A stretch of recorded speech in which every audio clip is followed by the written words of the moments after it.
So ngayon, magbubukas tayo ng power bank 100,000 mAh.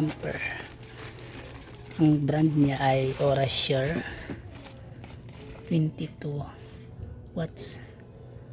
2,000, ito yung 2,000 yung kanyang bigat and 100 grams. Kada 1,000 isang kilo, bali 2,000 2 kilo siya, sobra na 100 grams. Siguro i-divide yung 1/4 ng tatlo, 100 grams. Kasi yung 1/4 parang nasa siya 500 grams. Yung ano pala yung 1/4 350 grams halos. I mean ano, yung 1/4 niya pala 250 pala. Yun, 250 grams. 500 grams is equivalent kalahating kilo, at saka yung 1,000, yung 500 grams ano natin, times 2, bali 1,000. So isang kilo. Mabigat siya, 2 kilo. 2 kilo siya. Halos magwa 1/4 yung lamang yung kanyang sobrang bigat. So ayan, asan ba to? Paano ba to? Details talaga. Nasa 3 days na siya na hindi ko pa nabubuksan. So ngayon, ito yung Orasure. Marami siyang USB inputs. Mga ano ata, mga nasa I think nasa ano ata, nasa USB input niya. Medyo malabo. Pinunasan ko yung lens. So yan, yung input niya nasa ano, 6. Tapos yung type C bali 2. Bali 8 lahat. Nakasell naman. May UP siya guys. So dito medyo may UP. So ngayon bubuksan natin. So ayan. Yung itsura nga pala pare dito. Itong power bank, kapag kita ko ito kagaya niyan. So ayan, dito na ako magbubukas. Ganito yung itsura niya. Ito 65 watts, ito 22 watts. Medyo sakto lang yung kanyang fast charging. Sakto lang na mabilis. Yun, sa pare lang din. Mas mabilis din. 65 watts kung maraming device ang tagamit. Tapos i-divide mo siya ng 6 or 4. Depende sa device. So yan. Nakapalitan ng sticker. 65 watts. Yung power bank. Samantala ito yung pangalawang is 82 watts. Hindi ko siya pinareho. Kahit magkakala lang ng price kasi sale sa Shopee. Mahal lang sila, pareho lang sila ng price. Yung isa 65 watts, isa naman 22 watts. Parang nagsawa pa pag malito ako eh, kung sa tuloy mawala yung isa. So ito yung naman na Orasure branded siya guys. Kasi usual mga power bank na nasa 100,000 mAh. Depende sa design siguro. Usually ay ano siya, umabot ng 2,800 hanggang 3,200 yung kanyang ano, yung presyo. Yung overprice is umabot siya ng 3,500 to 4,000 yung presyo. May free nga pala siyang sticker. Ito yung kanyang free sticker. Ito ano, yung kapag hindi sale, ang presyo nito ay umabot ng around 2,400 mahigit hanggang 2,600 dahil nag-sale sa Shopee. Nakuha ko lang siya ng 2,000 79 pesos ata, ganun. So yun, nakalis ako ng nasa 300 mahigit or 400. Ito yung itsura niya. So yan, power bank ng Orasure 22 watts, 0.5 watts. Kaya nito mag-charge ng ano, ng 6 na device na sabay-sabay. Less na yung 4, basta marami siyang kaya i-charge. 22 watts siguro yung pagkakantindi ko dito. Parang i-divide mo siya sa 4 or 3 kung yung device na naka-charge ay nasa 3 or 4. Yun. 22 watts yung malakas yung fast charger niya kapag yung cellphone niyo capable or kaya ng fast charger. Depende lang sa chipset niya, sa ano niya, sa specs or sa piyesa niya. Yan. So ngayon bubuksan natin siya. Ito yung itsura niya, pinagkaiba sa kanila. Tingnan niyo yung comparison. Para hindi sila nakakalito. Pero same lang sila ng box. Ayan. Power bank. So ayan. Pare lang sila.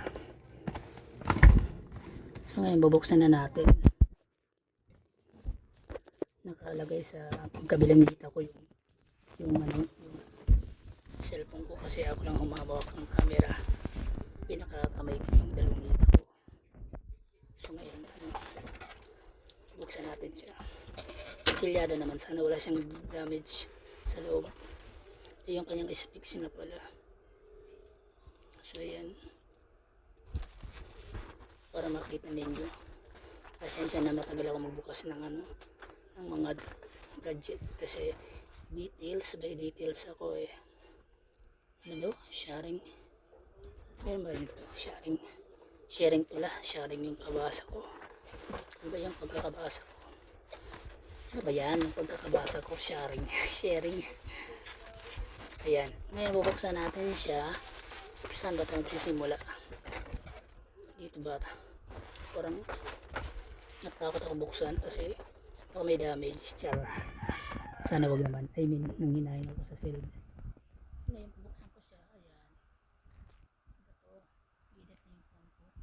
Bubuksan na siya. Nasa 10 minutes ko ginagamit. So,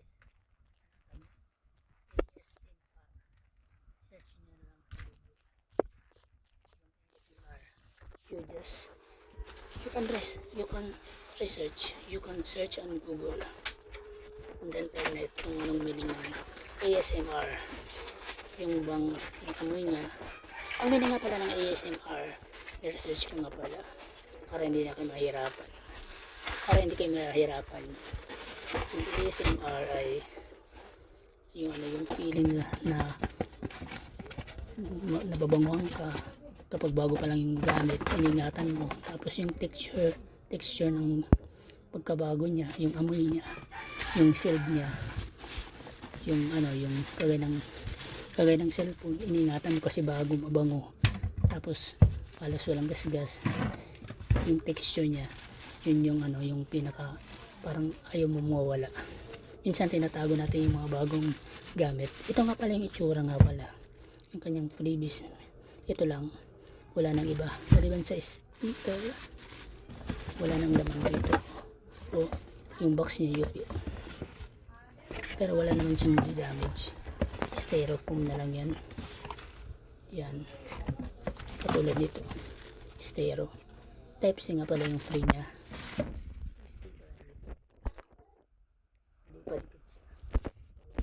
Ito yung itsura niya. So ayan. Tingnan natin kung ilang percent. 80%. So ayan. 80%. Maganda siya guys.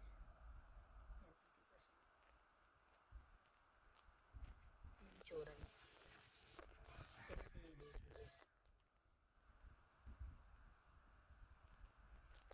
Mag-3 flashlights. I-press mo lang ito ng 2 seconds. Ayan. Ayan po.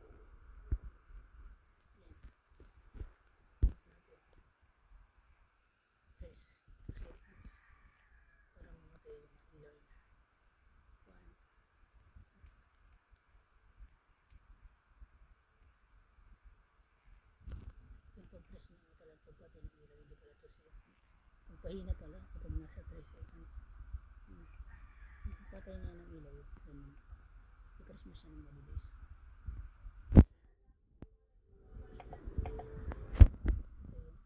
Mag-charge siya ng 2 beses, mabilis. Yan, ay hindi pala, 1 beses pala. Ulit.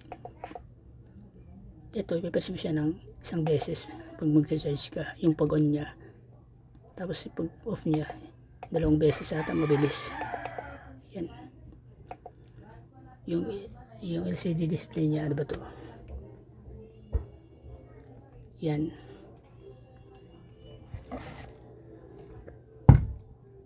So yan yung kanyang itsura. Yan yung kanyang itsura.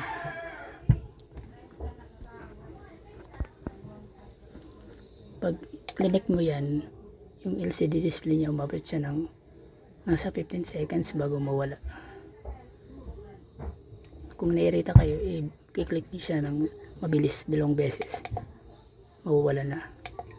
Kasi kung i-click nyo siya ng 1 beses, hindi mawawala. Dapat 2 beses, mabilis, para mawala yung LCD display niya. Kapag nag-charge kayo, i-click nyo siya dito para mag-on,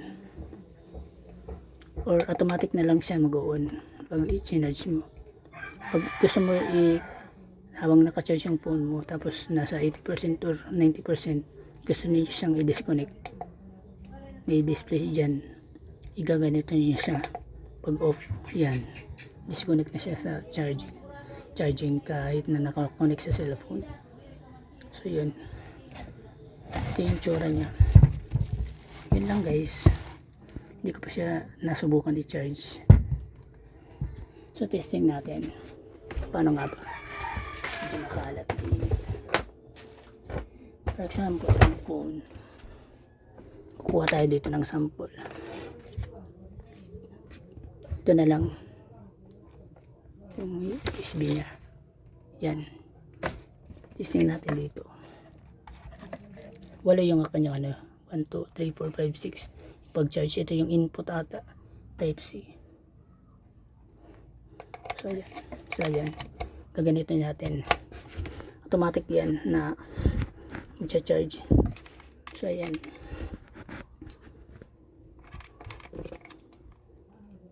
silpak natin dito. Yan, nagcha-charge siya, diba?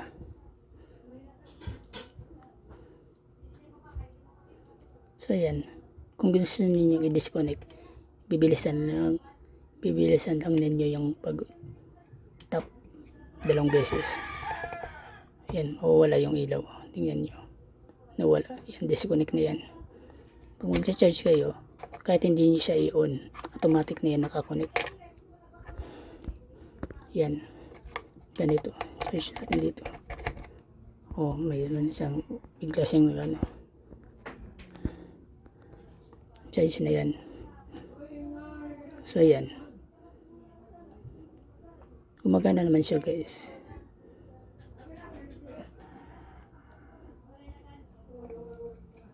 So yan,